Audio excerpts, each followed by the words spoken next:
thank you very much to everyone who's been here. Why a memoir and not an autobiography? A memoir for me was more to pick up certain themes and trends around my own career, because I wanted to focus on a particular topic, which is the topic of transformation and the whole South African journey of corporate transformation, rather than writing my own biography or autobiography, because that would be around my life story. In fact, a very good friend of mine, who's one of the people who encouraged me to do this, Muzi Kuzwai, said to me, please, Sisi, do not write about your CV. This is not a CV, because a CV is an autobiography. I was born this and died this and did all sorts of things. So this is more around truly sharing certain insights that I have gained over my career. Okay. And interesting thing also is the topic, or rather the title of your book, Boardroom Dancing. I kept on thinking ballroom dancing. But I'll unpack that towards the end once we get some information. I did ask someone this question. There are lots of books that I've written at the moment. Did you really, between the two of us, did you really write it? So between the two of us, I can tell you one thing. I need new fingerprints, because there's a very special application on your iPhone called Notes app. And when you use that effectively and almost like type with one finger, the screen gets warm and hot, and then your fingerprints almost freeze because you are in the zone. So between the two of us, I took 3 years off to do many things, and probably it's also important to state that. So 3 years ago, I have decided to take a gap year after having worked for 27 years. I felt that I needed a gap year. Young people always say they take gap years, and I felt that I never had one. Not even the maternity leave, because I started working when my son was 9 months old. So I took the gap year, and with the gap year, I had 3 clear objectives that I wanted to achieve. One, I wanted to deepen my exposure and experience onto boards. And specifically, I wanted to get onto an international board. And to do that, they often say you can't be a full-time executive. So I said, well, I'll get a board portfolio of 3 or 4 boards, and then one of them will be international. And so I managed to do that because I got onto the Anglo board. And the second objective that I wanted really to achieve was to reconnect with myself, recalibrate my own purpose, and spend some time with my family, especially my mom. Because I talk a lot about my mom in the book, and I felt that I truly needed just to reconnect with her and bond, because obviously over time I don't get that opportunity. So I had that, and the third one was to write down and document our journey, because I realized that we when I'm saying we, myself and many of us in this room, including myself, had the privilege and opportunity of being firstborn in our generation in terms of getting onto careers and jobs, and really with the new South Africa we had opportunities that were not opened to the people and women before. So this was an opportunity for me to do that reflection. So yes, indeed, I Okay, I got it. So your upbringing. So from the Eastern Cape, is it Eqeyi? Stutterheim, in a village called Eqeyi. Is that Equmara? And when you drive between East London and Queenstown on your way to Johannesburg, you blink, you miss it. And you know, in your book you talk a lot. I mean, I've mentioned the being a shopkeeper's daughter as well, which there's a pattern here. Because I'm finding everybody who grows up and they've always had a shop at home. But you also talk about grandmother, your late grandmother, Ubangali Nkomo, and the impact she's had in your life. What is it in your upbringing? Just to move on that one. What is it in your upbringing that really shaped you? I believe exactly as you have indicated that my grandmother, the women around me, my mother, Unodumo, shaped me in the way that I never even thought they would be. Because as I indicated in the book, the village I grew up in with my grandmother, Umangali Nkomo, being a shopkeeper as early as in the early 60s, as well as being a landowner, as an African woman in South Africa.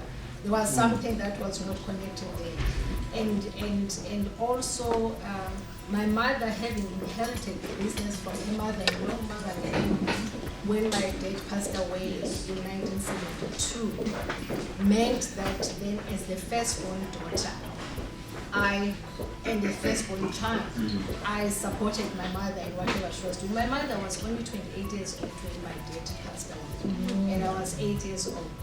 So she just wanted all hands on deck, and obviously I was brought into that environment. And so the women around in my home and also in the village, they shaped me in terms of taking charge of your life, as well as in terms of not feeling sorry for yourself. And again, probably it's important to state also, because it's relevant, to state that in the village, most men, if not all men, they were away at the city. They were either working in the mines or in Cape Town. So we had a village, Cape Town in the docks, shipping docks. Yeah. So we had a village that mainly was run and led by women. My grandmother in our own homestead had a church, her own church, and I talk about the fact that I suspect that one of the reasons why she had the church, and it's a Presbyterian church at home, was that she didn't want men to talk about her as the preacher. They would talk about this single woman who is doing all the things that she's doing. And probably lastly on my grandmother, because I think you've asked, so I need to answer. For those of you who may recall, in the villages, also in our culture, people get given names because of their works. My grandmother's name is not Mona, Elizabeth. But how in the community, because of her works and her deeds, the men used to say she is as big as the ox. And also her stature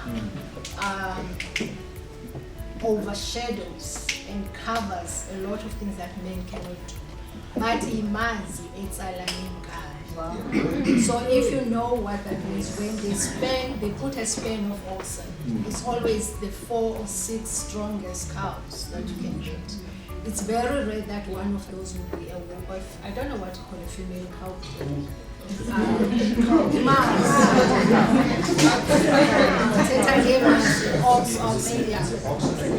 Ox and the cow, you see, thank you. Yeah, so but they would say Umangali Nkomo is such a wise woman and an entrepreneurial woman that when there is something to be done in the village, she speaks equally as the men, because Yimazi Etsala Nengane. So when you grow up in that environment where people speak so fondly and positively about your grandmother and a woman who's a role model, you know, you then obviously know you've got someone and something to live up to. Little did we know that the baton of Mangali Nkomo is going to be handed over to you, and that you eventually end up dancing in the boardrooms. So you graduated from Fort Hare. I mean, that's South Africa's Oxford or Cambridge. In psychology, you wanted to be a clinical psychologist, and for whatever reasons you couldn't.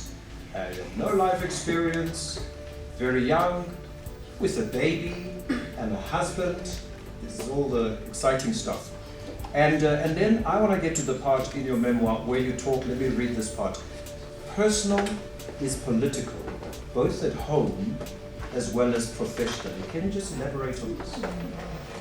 Yeah, so we often talk about the fact that, it's either not personal or it is personal when you're talking about what happens to you around your own career and even at home.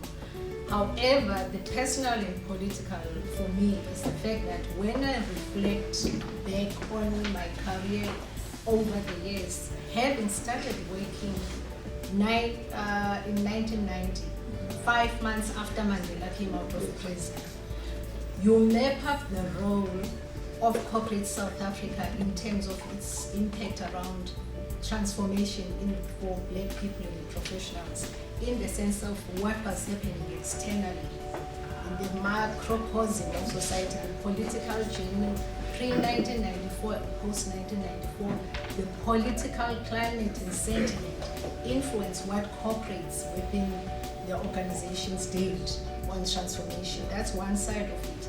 From a personal perspective, for me to have gotten married around that time as well, and also be in a position where I've managed to have a career that was an unlikely career in many instances for someone to be in the corporate private sector and do the things that I did, and I talk about it in the book. It meant that even at home, we had a very different kind of relationship with my husband at the time, because the parenting responsibilities were shared differently. He was a better parent, I say so in the book, than I was. Now I look back and I think, who says who's a better parent than not? Yes. Because it's society. But because he was the parent who had the capacity to do the things that he did, like look after the child whilst I went to Cape Town, because his job allowed him to do that. It meant that we had to deal with a lot of personal issues and dynamics within family who were expecting me to take the lead parenting role. But because I was among an almost grandchild, for me that was kind of like, what's wrong with this? He's a parent, he's a good parent with that. Interesting, somebody actually sent me a question and says, by the way, suggest this question and ask how you manage as a mother as well as your career. It's very interesting. Why do we always ask women this question and we never ask men? We never ask a man, how do you manage your career? I don't know. Do you want to answer? I don't know. I don't want to ask you, but I wonder why. I think that the interesting part, I'm trying to also get people to read the book because it's important that they do, and it's multidimensional. I do talk about the fact that most of my peer group and my colleagues, the women that I grew up with, the Futin Tobas, the Wendy Luhades, the Nevis, and many others, we used to joke and say, hey, I need a husband. No, sorry, not a husband. I need a wife. Because our colleagues in the boardrooms had wives who were balancing them off in terms of the roles that they played to anchor them as families. And for us, we had husbands who, one way or the other, were trying to do that, but also driving their own careers. Because remember, we were all in post-1994, and therefore everyone trying to achieve to their fullest potential in the new South Africa. So in terms of whose career is more important than the other, that's kind of a difficult one when you are all first generation graduates in your family, first generation corporate CEO, MD, executive, and all fancy titles. So the issue of needing a spouse is something that we need to talk about, because again today I think the roles are much more reversed and different, and it's around the parenting responsibility, and it's also around the lifestyle choices you make for yourself. And it's said that we still ask that question, but I also do understand that it's relevant because we still are living within a particular culture and expectations in terms of families and society. Something that you've mentioned that just triggered a follow-up question, then I want to quickly go, and then we want to get to the corporate parts and start dancing here. I've put this question: a successful woman is the one who can build a very firm foundation from the bricks that are often thrown at her. Have you had bricks thrown at you? This is a figurative sense, of course, because you know, especially when you mention a number of women. So how was it? Well, I always call it, the backhanded compliments. That's how I've viewed a lot of the comments that would have been made by a lot of people who sometimes I think were well-meaning, because they just couldn't believe that you mean you are a woman, and everything's okay, you manage to do family and profession and still have fun. So backhanded compliments still continue, I think we all get all the time. And one of the most interesting backhanded compliments that I've ever received was when I got elected to be the president of the BMF. This was about 16 years ago, so we've got to remember the context. Yes. And everyone around, internally and externally, would say, wow, these are big shoes. Eric Mafuna's big shoes. Lord Ndlovu's big shoes. Ruel Ponza's big shoes. George Nigoda, all the BMF leaders. And where you were filling. And how are you going to fill Becky's shoes? Becky was the executive director of a very big company at the time. So you realize that people are saying, well done, congratulations, but we really are not sure how you're going to do it. So that for me was an opportunity to reintroduce the fact that from a leadership perspective, you've got to be authentic. Yes. So I said this in the book, that my response at the time was very simple, that as a woman, fortunately, I didn't have to wear men's shoes. Yes. And secondly, that I have brought a whole closet of shoes with me. So in the book, I talk about the 5 pairs of shoes that I brought and I bring to leadership. The first one being the high heels, because then I can stand shoulder to shoulder with my peers. The second pair of shoes being sneakers, so that I could be able to be flexible and nimble as I run around and do the role that I was given an opportunity to do. The third pair of shoes being the fact that I was bringing boots that had spikes, so that I could kick butt when it's required. Fourth pair of shoes being the fact that I brought some sandals with me that had flowers and bells, so that I could always remember that I'm a woman. And the fifth pair of shoes was my pair of slippers, so that I could be able to comfortably sit and walk around at home and not feel that I need to always be wearing high heels. So the whole issue around authenticity in leadership is important. And you do talk a lot about it because it needs to have very good grounded values. I remember that year, 5 shoes. It was 2003. In Cape Town. Yeah.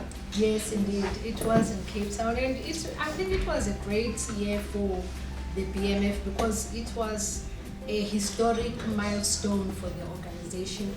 Former President Afekisilia had really elegantly said to the organization the year before that he will not stand for re-election provided that the next candidate was a woman. So he had kind of reintroduced the gender agenda to the organization. And the fact that the organization took up that challenge positively meant that as the BMF espousing the transformation agenda in South Africa, we were just pushing it beyond the racial transformation to start talking about gender transformation. And again, the political and personal space, we had a president in the country, President Thabo Mbeki, who as a leader was really talking very firmly and clearly around Black economic empowerment, transformation in particular, as well as promoting gender equality. So that message told at the top filtered down to the rest of the institutions and organizations like ourselves very well and positively. So I think the BMF needs to be congratulated for even pushing the conversation beyond the racial transformation to gender transformation. Perfect, thank you. So let's quickly pose if there's a comment or maybe a question that you'd like to have. You. So thank you. So let's do the following. So we want to get as many as we possibly can. So just the name, introduce yourself, the name and the comment or the question. One or the other, is that okay?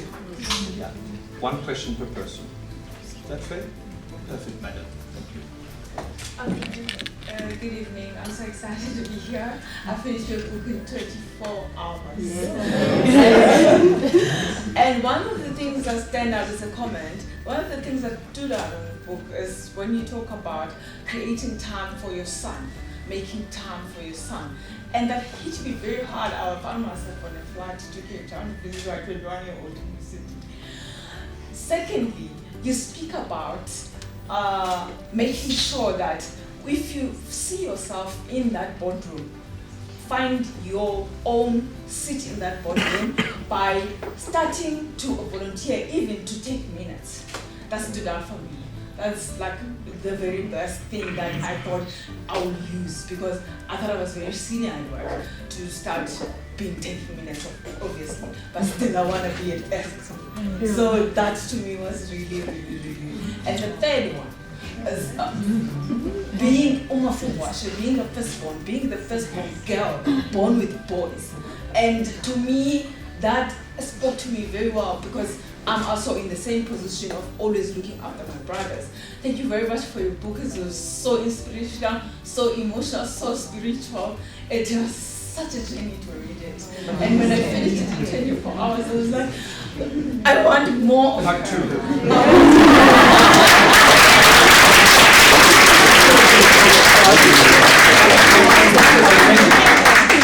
That's the beauty of a memoir, because you can always have different experiences, and I have got under good authority. There's more to come. But can we get your name quickly? My name is Yamkela Mehlomakulu. I'm a senior manager at Pastor Paul in governance, risk and compliance. Okay, free advert.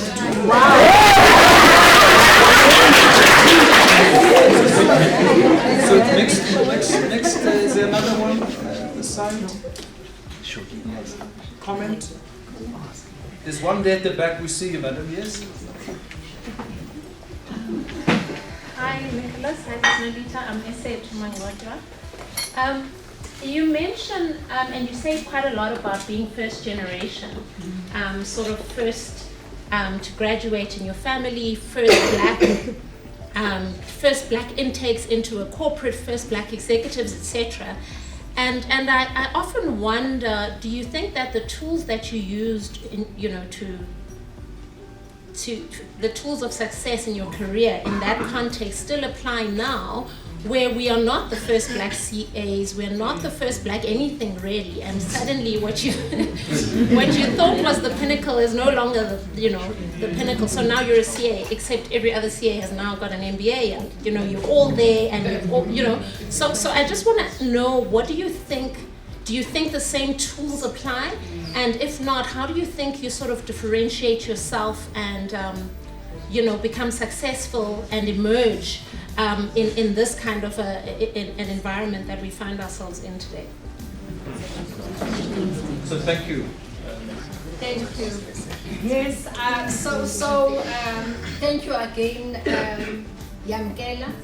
I'm very, very grateful that you've given those comments, and in particular, when we talk about the 24-hour journey that because that was always my intention, and so I'm pleased to hear that it's working. And the reason I really wanted an easy read was because I was told, one, that people don't read it. I do know that a lot of people find it difficult to stick to a book. And with Eric Mafuna used to say, how many books are next to your bedside? And so loving books, you know, I kind of wanted a book that people can read and hopefully at a point get stuck into a topic, because by then you can't put the book down. So it sounds like we've been able to do that. So I'm grateful for that conversation.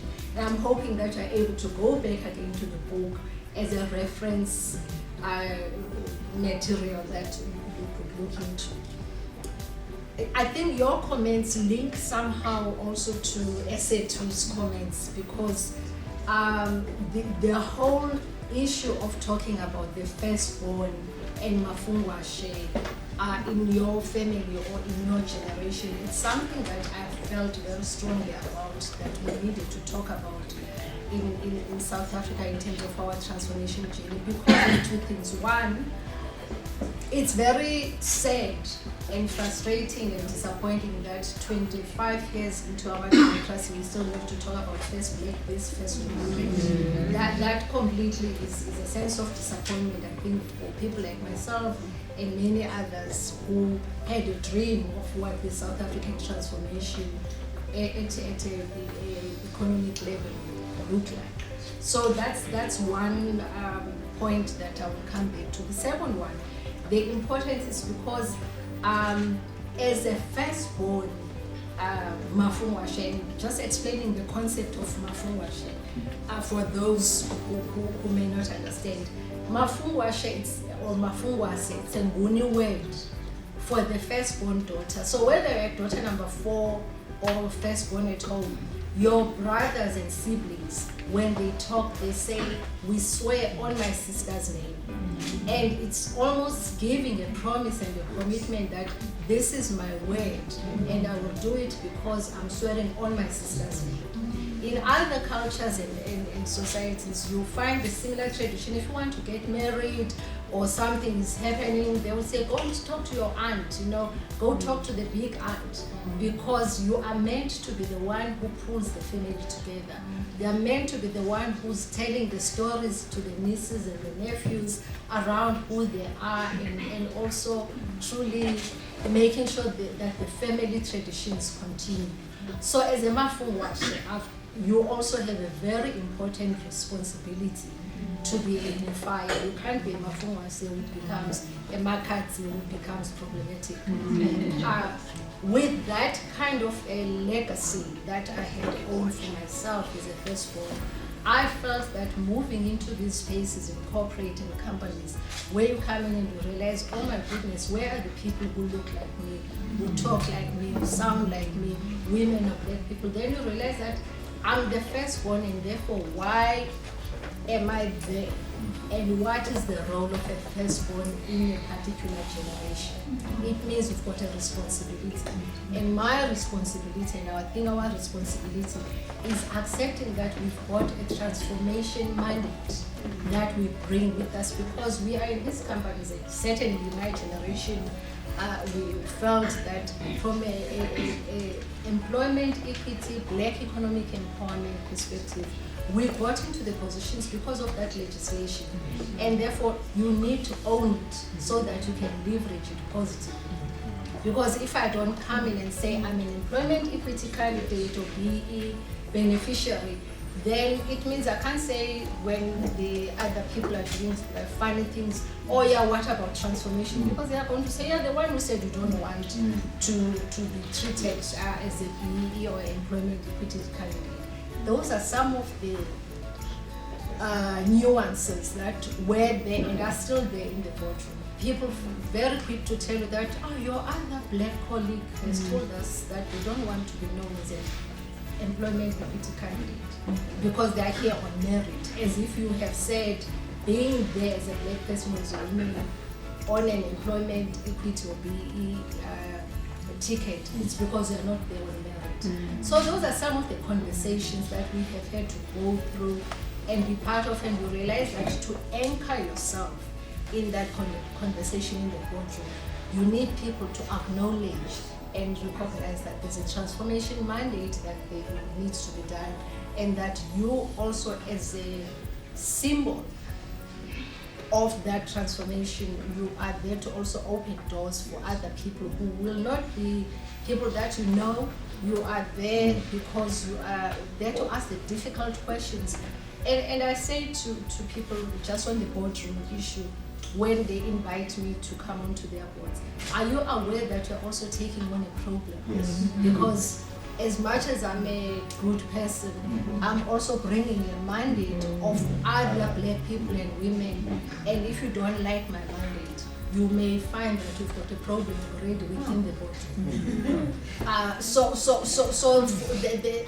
really want to urge us as we have these conversations to claim the space of being black people and professionals in these spaces in a way that allows us to deal with issues beyond just your own personal issues, but rather around changing the whole culture and the landscape of the environment you find yourself in. In terms of, I say, to what's happening to the aspirations of all of us in corporate South Africa today versus where we were 27, 29 years ago, I would say definitely, one, it's good that there are more CAs than black CAs than there were before.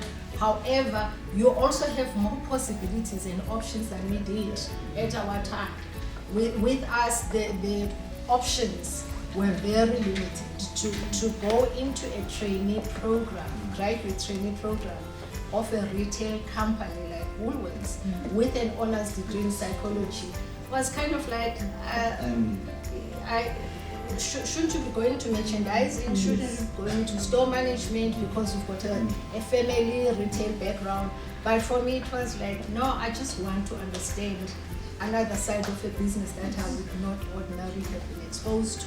So yes, your journey is going to be different to ours and from ours because we have so many other options and possibilities, and you need to understand how best you can access those opportunities and possibilities based on your foundational degree. And it's no longer about that you need to have a particular related opportunity. And also, what's your value proposition as an individual? Because now this is where the competition for opportunities becomes even stiffer. You know, you could be a big fish in a small pond because there were so few of us. But nowadays, your value proposition as a leader and as a business person is even more, needs to be more sharper than it was before. And for us, our generation, our value proposition was that we were change agents. People knew that if you were a BMF member, you were bringing something completely different to the conversation in the boardroom. You were not going to come in and be co-opted in terms of what conversations were taking place there. We came to BMF for workshops and forums where you listened to other people who were senior than you and who were exposed in other industries, and therefore you understood that, you know what, I could test this in my own company if I start asking a question around your vision and values. Let's start there. Each company has got vision and values, and those values more often than not, even when I talk about it in the book, were about values where it's universal values. Customer is priority, people are important, we embrace diversity and inclusion, we want to do the best in continuous improvement, excellence in all we do, all those kind of values. And as leaders, and as because we're all leaders, we need to use those to continue to challenge the status quo in terms of are we living the values? Are we leading the way we have said we lead as leaders in an organization? And those vision and values become kind of your Bible in that environment. And when you look at the values of various companies globally, there are a lot of similarities because it's around people, it's around profitability, it's around the climate, what we call today the ESG issues. In our generation, it used to be the triple bottom line, people, planet, and profits. So the conversation, more or less, around the same issues, but you need to find a space in terms of that conversation where what is your value proposition and your value add, and how can you get that insight onto the boardroom table. You mentioned something. There was a time where black executives or managers used to hop, and I won't mention any names. And you haven't done that. And there weren't too many black women there. And so in my mind, I'm thinking there must have been a demand. There must have been many people asking you, hey, come, we'll give you more money. And then say, hey, I'm coming. But you tend to stay longer in most of the companies that you've actually worked for. Why was that? What's been your guiding principle to do this?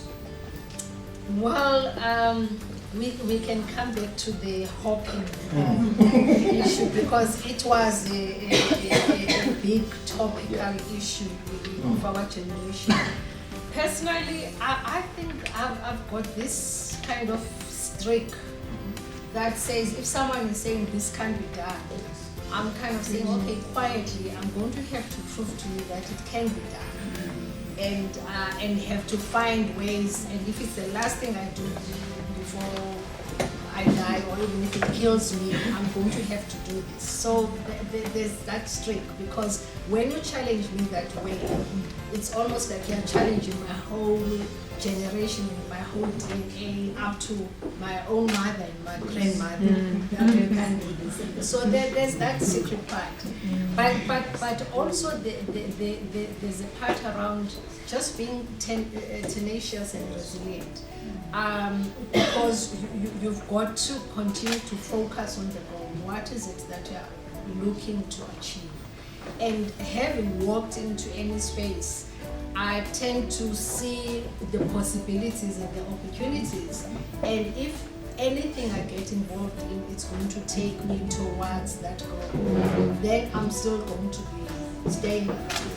So with organizations and the whole perception around job hopping, I probably did job hopping within corporates because the 4 companies now, but the 3 companies that I worked for, Woolworths I was there for 11 years, Sasol I was also there for 11 years.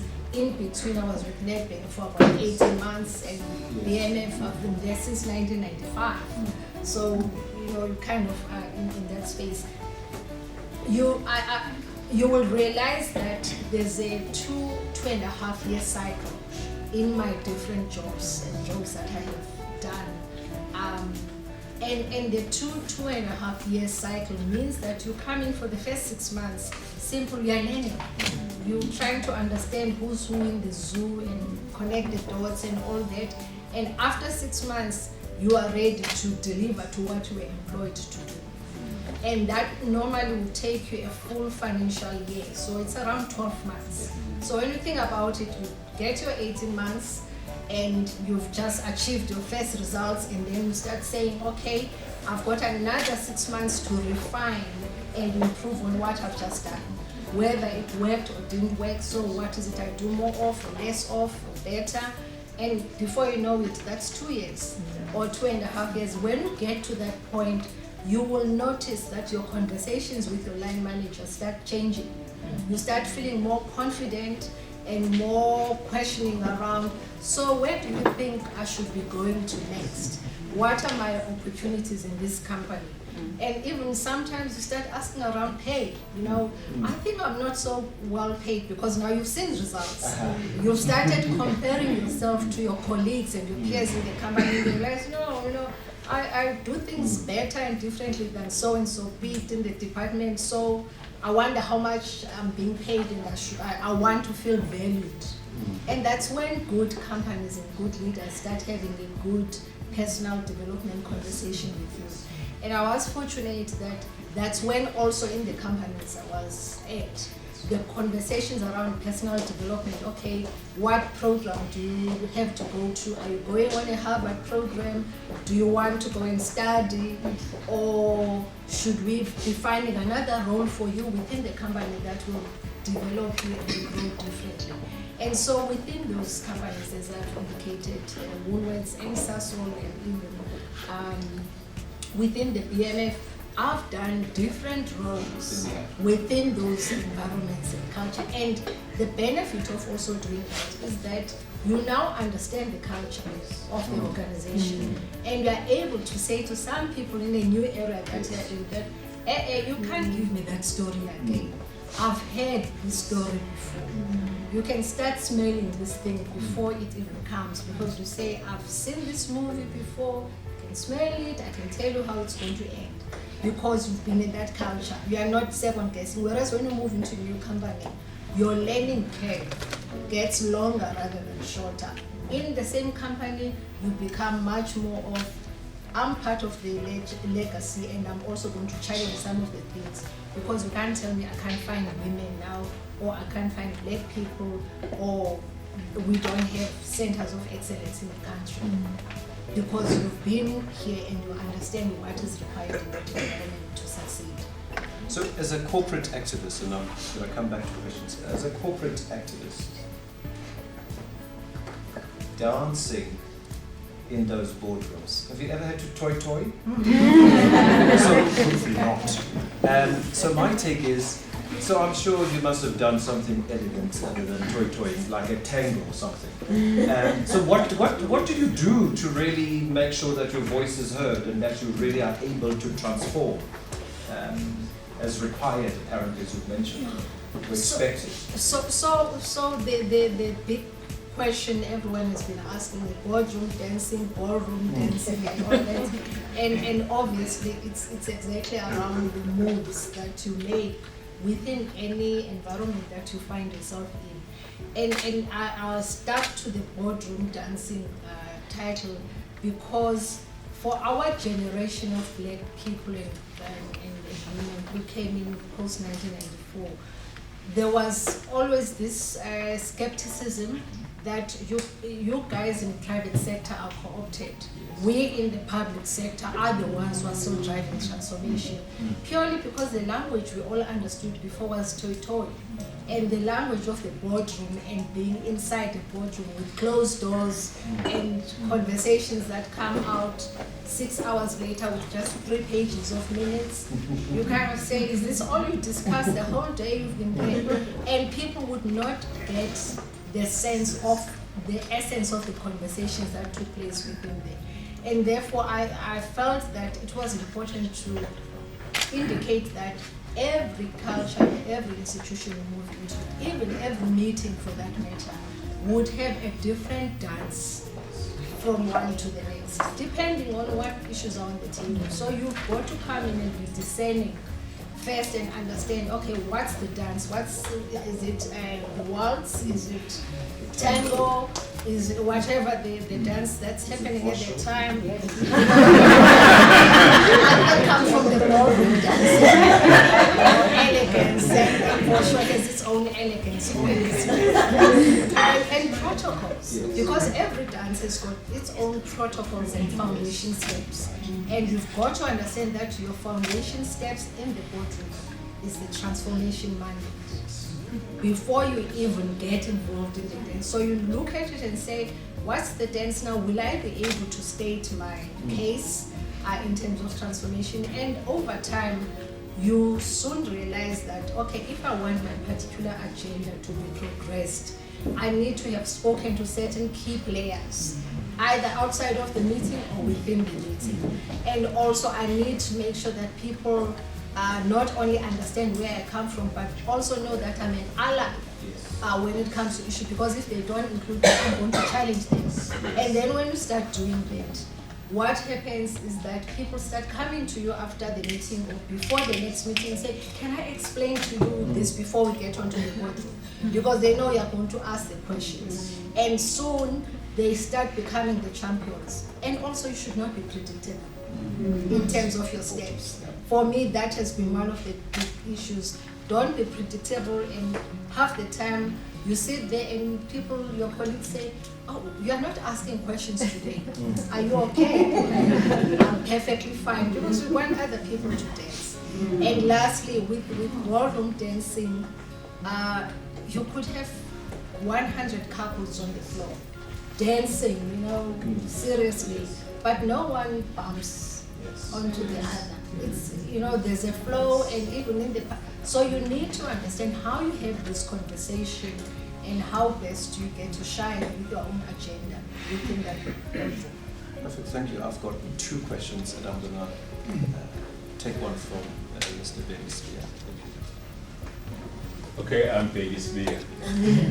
I would like to take my fascinator hat for you, because the book is absolutely well written. I thoroughly enjoyed it. It took longer than 24 hours, but I finished it. And now, William already writes these 2 books which fascinate me. One is Getting Past No, and the second one is Getting to Yes. And for you, how did you choose your dancing partners in such a manner that you danced so elegantly? Because the book is really about elegant dance, but the choice of the dancing partner, I think that's what you did. Excellent. Thank you very much. Thank you. Should we take the second one and then combine them? Yeah. Quick one from my side, Sis Nolitha. If I am... Just the name quickly. Yeah, Siba, sorry.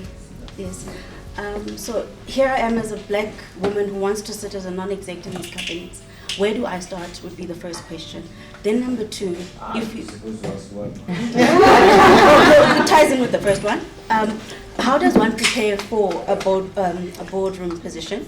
And then number 2 is, if you're a non-exec, most of the time you'd find that these companies will, or the main key players in the boardroom would have made a decision prior to even sitting down in the boardroom. Then how do you overcome all of those challenges, getting the required information so that you are able to add value in a conversation? You managed to sneak in 3. Thanks, Siba. I think, Siba, let me start backwards with the questions.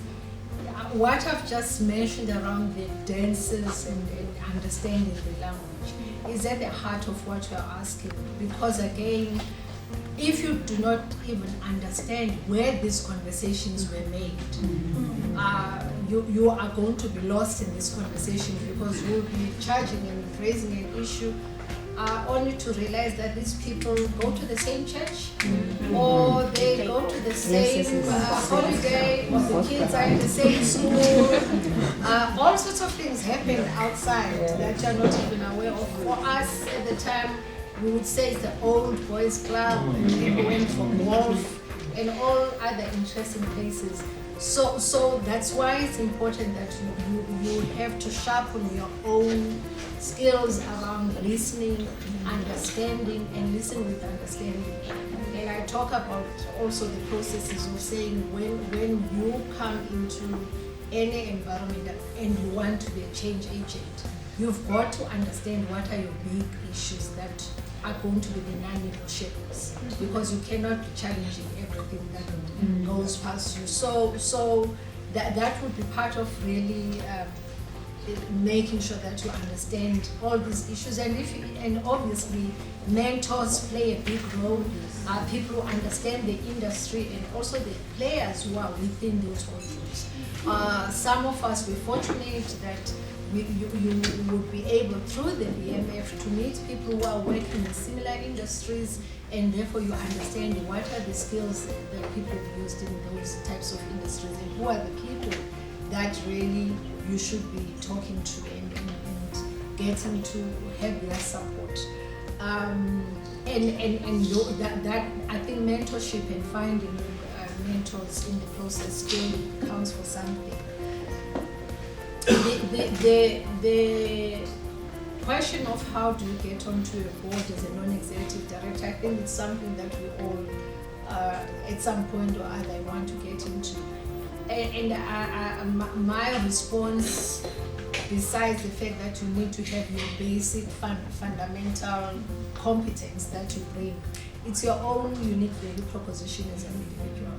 What is it that is unique that you will be bringing as Nicholas that I can't bring onto that boardroom? Because remember, the board is made out of diverse skills and of people who are bringing in something that is unique. And therefore, when they look at a particular issue, the challenge for the company, they will be giving their different perspectives and insights because of their own life experiences or even professional experiences. And therefore, even as you look at those board opportunities, you need to understand what is your value proposition and sell that, because it's like getting into any other conversation. We can have a full workshop around getting onto boards. Suffice to say that back to the issue around your fiduciary duty as a non-executive director is equal to any other person on the board. Once you sign that CM27 form, I think so, the CM27, I don't know what it's called nowadays. For us, we do that, the famous CM27 form. I can tell you once you sign that, the Companies Act says every board, a non-executive director, whether or director, the law doesn't differentiate between executive and non-executive. The law doesn't differentiate between the CEO and the chairman and the director. And therefore, you need to exercise your fiduciary duty effectively. However, you can't exercise that duty if you are not a prepared director who doesn't read their unpack. If you don't understand the conversation around that particular company, you need to do your induction, visit the sites, visit the organization, and familiarize yourself with the operations, because you're only going to go there 4 times a year at a minimum, but maybe 6 times a year if others are big. And therefore you take it as seriously as you take any other kind of commitment. And where you started by being a non-executive director at the BMF, non-governmental organizations. Even at the branch. At the branch. Yes, not the. The schools are always looking for governing bodies. Community organizations are always looking for someone to support the system. And that's where you practice, because you can always add value. And when you are there, you listen, you add value, and you think, oh yeah, I can help with this. I make an example in the book around the situation we had at Woolworths, where our chair of the board, Colin Hall, was the chairman of Wooltrue, and he bought the rights to the 7 Habits of Highly Effective People, the Stephen Covey book, to South Africa. And when he bought these rights, it meant that him and his partner could train facilitators who could facilitate the 7 Habits of Highly Effective People workshops in the country, and I happened to be one of the master facilitators in the company who had this opportunity. However, weekends, what we then would do, we would work with schools in the Western Cape, because I had the networks through the BMF, where I would say to the school principal, can we come and run a strategy session for a school and the teachers around being effective? And one of the school leaders that we engaged with was Al Wheaton. Al was he was a headmaster, and we had a session with him and worked with his team for some time. And literally, it must have been 10-15 years later, I get a call from someone who says, do you know that Al has gone to Harvard to do a PhD in school leadership? And he was saying it's because of the sessions that we had with him when he was a school principal it was not in Athlone, one of the schools in Western Cape. And today Al is back in the country, and he runs with other leaders there in other structures with Sizwe Masana on school leadership and the role of leaders and the school within the ecosystem of the community.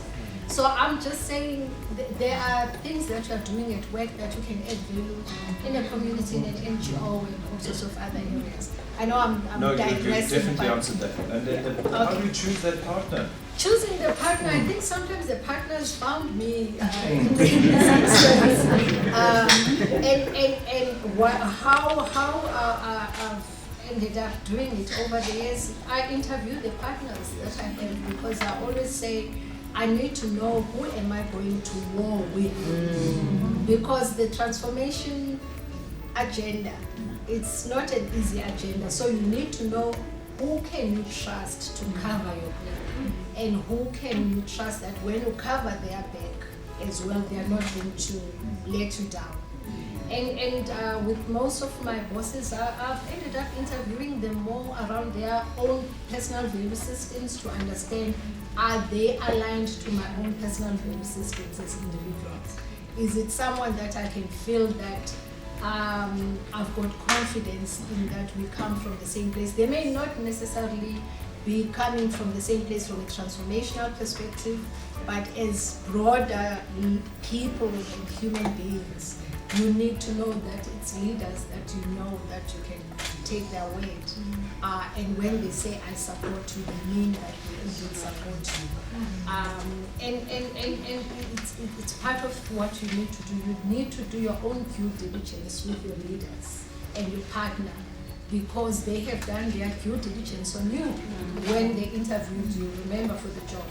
They also interview you and give them your full story, but you never get the opportunity, once given the role, before you even accept, to say, can I talk to some of your people or your former employees to understand what kind of a leader you are, so that I do know what I'm taking on. And that I think, President, helps to then know that, you know what, here I can kind of get on with it, because I know that we are aligned somewhere, because you are going to be in the trenches on this issue, and when you're deep in the trenches, you don't want people who are not going to cover your back and say, oh, I don't know what she's going on about now, you know. You need to have had that conversation even prior to meeting. I want to ask another question. In your book, you really talk a lot about values, and I just want to really understand a little bit more about it. What are your personal values that have really made you to be so grounded, where you actually know how to interview a partner? Because I think the reason why often people don't interview their dance partner, because they're probably desperate, they just want to get in. And they don't take the time to then, you know, do this engagement. Just maybe first, what are these values that hopefully we could learn from, because you talk a lot about those values. Yeah, so I think my value systems in many respects were shaped not only by my family, but also the fact that I grew up in the church. You know, I talk about going through the Seventh-day Adventist Church, Bethel College, and then you have your value system shaped there. Personally, the value of Ubuntu is a very important value. And Ubuntu goes with respect. And I talk in the book about the fact that we've spoken about Ubuntu, but also there's a Sesotho Tswana value of Seriti. Direct translation of Seriti, I think, means a shame. But it's more. It was a sugar.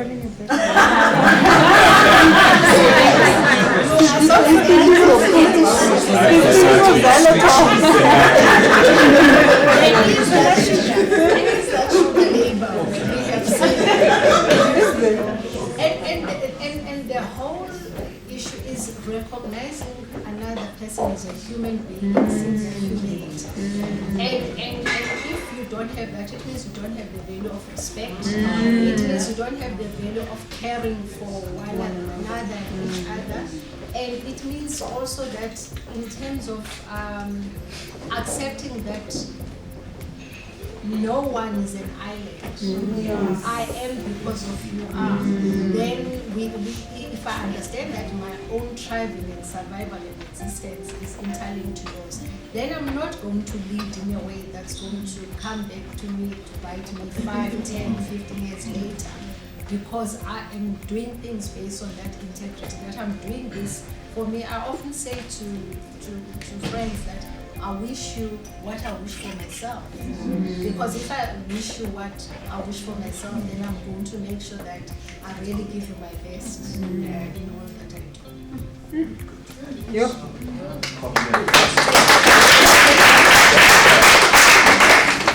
We could definitely sit here for hours. I'm really enjoying it, but I don't know.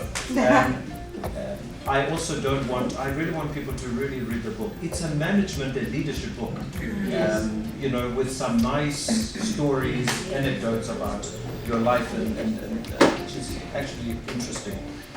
No doubt that we, as I said, we can sit here forever. And one of the nicest things of having a session with someone like yourself is that you've already answered some of the questions. You know, sometimes I ask this and you go right beyond those. And again, thank you very much. And you are phenomenal. And one of the nicest things is, you know, when people do talk about you behind your back, it's always important that they talk about you behind your back and you want to find out what they say. It's exciting, positive stuff. And of course, you always keep the BMF flag flying high. You're very proud of your association with BMF. You know, the other speaker mentioned something which sort of sits with me, and he says, we asked him, says, you ever get involved with some of the organizations and all of that? They said, yeah, but you know what happens in some of these organizations? People meet over the weekends, they have workshops. He's right, we've had many workshops at BMF. And he says then they always do things, and then after that, few people will rise, they get promotion. And you know, he says, yeah, that's what some people associate, you know, some of the organizations that we are fond of or that we're associated with, that they think people do this purely for these positions, rather than fighting these battles that you've mentioned. And again, you really are inspirational. And nobody, I can't remember seeing any terrible headlines these days in the country. And it's not, you know, it's not an easy thing. You've served on many controversial boards.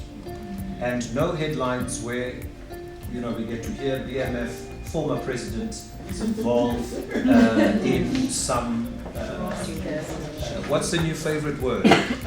That. So none of that. And again, it is quite important for us. And thank you for telling your story and telling our story. And for that we'll ever be grateful. And again, you are a phenomenal and a wonderful storyteller. Yes. So with those few words, I'm just going to hand over. Thanks so much, my brother Nicholas. And again, I can't let that go, because I think the BMF is the space and has been a space where we would come in and feel safe. I see my brother Moss here, you know, please wave so that they see you as well. Shine. Because the BMF that we had of Eric Mafuna, of Becky Sibia and Lord Ndlovu and many others, the Gavin Petersons and all that was home for us, where you could come in after a week of having been boxed around in the boardroom in a way that I think we truly would have wanted to see. It's in the foreword, it says, I quote, "Our South African liberation story was meant to give us many more stories like this one. This is a dream we cannot give up on," unquote. So I really would like to say there are many, many other stories out there, and still more to be written about our liberation stories, but we need to see even more than what we have. So thank you so much, and Thank you. to Sibongile Thank team. you. Thank you.